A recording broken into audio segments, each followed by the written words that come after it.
Welcome dear friends. Today we detail explain जो PTET 2025 का question paper है, उसके जो इंग्लिश के क्वेश्चन हैं उनको आज अपन डिटेल एनालिसिस करेंगे। तो इस क्रम के अंदर अपना क्वेश्चन है fill in the blank with the most appropriate phrasal verb.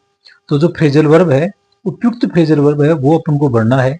तो आर यू खालिस्तान टू योर हॉलीडे, हॉलीडे यानी छुट्टी।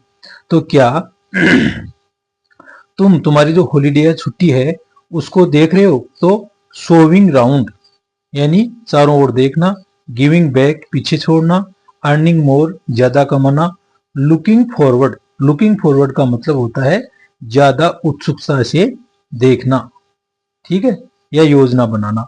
तो इसका अर्थ इसी आ जाएगा, are you looking forward to your holiday. क्या आप अपनी हॉलीडे की ओर उत्सुकता से देख रहे हो या योजना बना रहे हो? तो इसका आंसर दोस्तों 4 आ जाएगा।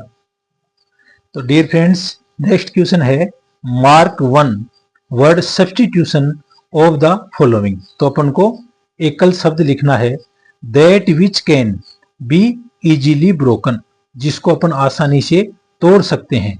तो ब्रेकेबल, जिसको तोड़ा जा सके, सॉफ्ट मृदुल, डेलिकेट नाजुक, और ब्रिटाइल, ब्रिटल यानी क्षणभंगुर, आसानी से इसको तोड़ सके उसको क्या बोलते हैं? ब्रिटल। और इसका दूसरा जो अर्थ होता है वो क्या होता है? फ्रेजाइल भी इसको बोलते हैं। तो इसका आंसर 4 आ जाएगा दोस्तों अगला क्वेश्चन है fill in the blank with most appropriate phrasal verb. तो सबसे उपयुक्त फ्रेजल वर्ब है वो अपन को देखना है, I was Khalistan the baby. तो बच्चे क्या करते हैं? अपन देखभाल करते हैं। Holding up to, looking forward यानी देखभाल करना, पुटिंग ऑफ यानी रखना, बच्चे को कभी रखते थोड़े हैं, और केयरिंग इमोशनली यानी भावुकता से संभालना। तो इसका क्या जाएगा? Looking after. ये इसका आंसर दोस्तों 2 हो जाएगा। दोस्तों अगला क्वेश्चन है मार्क द करेक्ट स्पेलिंग। सही स्पेलिंग है वो अपन को देखना है। तो ये क्या है? बिलेनियर। बिलेनियर किसको बोलते हैं? लखपति को बोलते हैं।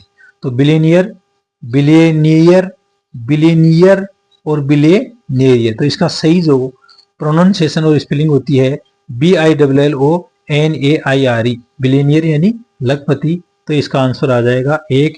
इसी तरह कई बार पूछ लेते हैं ग्रामर, तो ग्रामर की स्पेलिंग होती है GRAMMAR, वो ग्रामर हो जाएगा। और इसी तरह के और जो यूनिवर्सिटी वगैरह इनकी आपको स्पेलिंग देखनी है। तो डियर फ्रेंड, ये अगला क्वेश्चन है my father told a story. तो माई फादर, तो ये क्या हो गया? सब्जेक्ट। टोल्ड क्या हो गई यहाँ पर? वर्ब। ए स्टोरी, तो ये क्या हो गई? इसका कर्म है। ये जो वर्ब है ना, इसका ये ऑब्जेक्ट है। तो यहाँ पर टोल्ड इज ए, टोल्ड यहाँ पर क्या है? तो ये इसका क्या हो गया? ऑब्जेक्ट। तो ट्रांजिटिव यहाँ पर, हाँ सॉरी, टोल्ड क्या है? वर्ब। और कैसी वर्ब है? जिस वर्ब के बाद में ऑब्जेक्टिव आता है उसको अपन सहकर्मक वर्ब बोलते हैं। तो ये ट्रांजिटिव वर्ब आ गई। तो इसका आंसर दोस्तों 1 हो गया। ये अपना नेक्स्ट क्वेश्चन है complete the sentence with correct option. अपन को ये जो खालिस्तान है इसके अंदर अपन को करेक्ट आंसर लिखना है। There is hardly Khalistan reason to doubt his intention, यानी उसके जो इरादे हैं ना उन पर कोई संदेह करने के लिए मुश्किल से ही अपने पास में कोई मतलब डाउट या संदेह है। तो हार्डली के बाद में एनी आता है। क्या आता है? हार्डली के बाद में एनी आता है। तो हार्डली एनी रीजन आ जाएगा। तो इसका आंसर दोस्तों 4 हो जाएगा। ये दोस्तों अपना अगला क्वेश्चन है mark correct antonyms of the word help. Help यानी सहायता करना, प्रॉब्लम यानी समस्या, हिंडर यानी बाधा पहुंचाना, काज यानी कारण, अगेंस्ट यानी खिलाफ। तो इसका प्रॉपर जो एंटोनिम या विलोम शब्द हेल्प का क्या हो जाएगा? हेल्प यानी तो सहायता करना, और हिंडर यानी बाधा पहुंचाना। तो इसका आंसर 2 हो जाएगा। ये अपना नेक्स्ट क्वेश्चन है दोस्तों fill in the blank with correct option. खालिस्तान few student who were in the class also left after a while. तो few student who were in the class, कुछ विद्यार्थी जो क्लास के अंदर थे। तो उन कुछ विद्यार्थियों पर जोर दिया गया है। तो मोस्ट भी नहीं कह सकते इसको, नो भी नहीं कह सकते, वेरी भी नहीं कह सकते, द। तो इनके ऊपर स्ट्रेस दिया गया है। तो the few students who were in the class also left after a while, यानी वो भी कुछ समय के बाद में चले गए। तो इसका आंसर 1 आ जाएगा। ये नेक्स्ट क्वेश्चन है दोस्तों, mark correct passive form of the following sentence. तो ये अपना टाइपिंग मिस्टेक है, टाइपिंग होने से रह गया था। तो अपना सेंटेंस क्या है, the clients kept them waiting from an hour. तो ये इसका अपन को पैसिव फॉर्म बनाना है। तो क्लाइंट्स केप्ट देम, तो सेकंड वर्ब की सेकंड फॉर्म है और ये ऑब्जेक्ट है, तो ये पास्ट में ही इसका क्या हो जाएगा, पैसिव फॉर्म हो जाएगी। तो देम का तो क्या हो जाएगा, दे। तो दे के साथ में क्या आ जाएगी, इज आर एम की फॉर्म देम वर। तो दे वर कीप की सेकंड और थर्ड फॉर्म एक ही होती है। तो दे वर केप्ट, तो they were kept, they were kept waiting for an hour, for an hour. और बाई के बाद में क्या आ जाएगा, इसका सब्जेक्ट आ जाएगा। तो सब्जेक्ट को अपन ऑब्जेक्ट बनाने की, तो बाय द क्लाइंट्स। तो इसका आंसर आ जाएगा they were kept waiting for an hour by them. तो इसका आंसर अपन 3 कर सकते हैं। नेक्स्ट है शी लव्स प्लेइंग द वोयलिन, वोयलिन। तो उसको वोयलिन या जो इकतारा है वो बजना है, उसको वह प्रेम करती है। शी लव्स प्लेइंग, वह बजाना पसंद करती है द वोयलिन। तो यहां पर सी क्या है, सब्जेक्ट, लव्स, लव्स क्या है, वर्ब, और प्लेइंग, तो वर्ब के बाद में आईएनजी फॉर्म होती है, उसको अपन जिरंड बोलते हैं। जिरंड किसको बोलते हैं, वर्ब की आईएनजी फॉर्म को।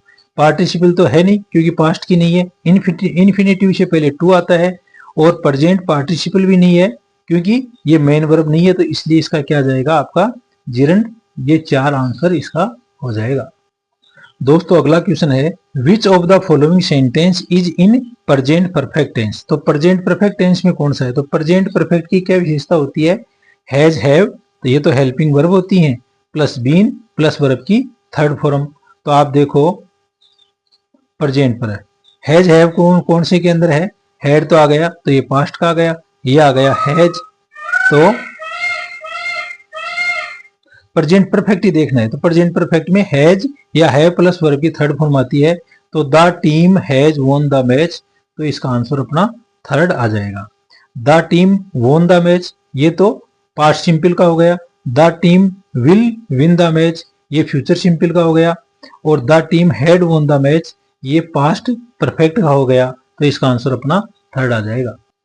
दोस्तों अगला क्वेश्चन है, आई एम पीलिंग, पीलिंग यानी छीलना, पोटेटोज यानी आलू। तो आई एम पीलिंग पोटेटोज, तो पोटेटोज क्या है, प्लूरल, प्लूरल इसलिए ए और एन तो आएगा नहीं। और पोटेटो के लिए द इसलिए नहीं आएगा क्योंकि ये कोई विशेष चीज नहीं है, आम बात है। तो इसके लिए अपन नो आर्टिकल है इसका यूज कर देंगे। इसका आंसर अपना 4 आ जाएगा। दोस्तों अगला क्वेश्चन है, चूज द सिंपल सेंटेंस। अपन ने simple sentence, compound sentence, complex sentence इसके बारे में पढ़ा है। तो अपन को मालूम है कि जिस सेंटेंस के अंदर किसी प्रकार की कोई क्लोज नहीं होता है तो वो सिंपल सेंटेंस होता है। यदि वो एंड से जुड़ा हुआ है तो वो क्या होता है, कंपाउंड सेंटेंस होता है। और यदि वह व्हेन, बिकॉज आदि से जुड़ा हुआ होता है तो वो कंपाउंड सेंटेंस होता है। तो यू मे डू इट, तो ये व्हेन से जुड़ा हुआ है तो ये सिंपल नहीं है। You may do it at your pleasure, आप इसको कर सकते हो अपने आनंद के लिए, तो ये सिंपल सेंटेंस हो गया। It please you and it your pleasure, तो ये भी नहीं है क्योंकि इसे एंड से जुड़ गया। और you may do it because it please you, तो इसके अंदर सिंपल सेंटेंस क्या आ जाएगा, you may do it at your pleasure. तो इसका आंसर अपने 2 हो जाएगा। दोस्तों ये अपना लास्ट क्वेश्चन है, fill in the blank with correct option. Khalistan you do, don't mention my name, मेरा नाम बिल्कुल भी आप वर्णन मत करना। वाट यू डू, तुम क्या करते हो। विच यू डू, तुम कौन सा करते हो। व्हेन एवर, कब करते हो। वाट एवर यानी जो कुछ भी। तो अपन नहीं कहते हैं कि आप जायद कुछ भी करो, वाट एवर यू डू, तुम कुछ भी करो लेकिन मेरा नाम नहीं आना चाहिए। तो इसका आंसर दोस्तों 4 हो जाएगा। तो इस तरह से ये कुछ क्वेश्चन है उनका अपन यहाँ पर डिटेल एनालिसिस किया है। नेक्स्ट वीडियो में अगले और क्वेश्चन के साथ में अपन फिर हाजिर होंगे। तब तक के लिए धन्यवाद, थैंक यू।